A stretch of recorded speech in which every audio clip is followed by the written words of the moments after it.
আল্লাহ নিজের হাতে রমজান সাজাইছেন। আল্লাহ বলে, বান্দা শোনো আমি রমজানকে কেমনে সাজাইলাম। 1, পুরা মাস রোজা। 2, প্রতিদিন ইফতার। 3, প্রতিদিন সাহারি।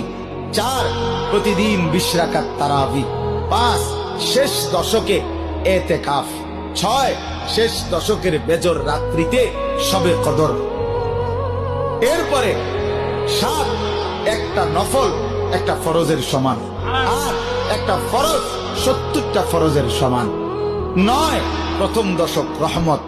10, মাঝখানের দশক মাগফিরাত। 11, শেষ দশক জাহান্নাম থেকে মুক্তি। আল্লাহ বলেন, জান্নাতের দরজা খুলে দিলাম, জাহান্নামের দরজা বন্ধ করে দিলাম, সমস্ত শয়তানগুলোকে শেকলে বন্দী করে দিলাম, চারিদিক দিয়া গোলাইয়া সব গুছাইয়া বান্দা রাস্তা কেবল একটাই খোলা, দরজা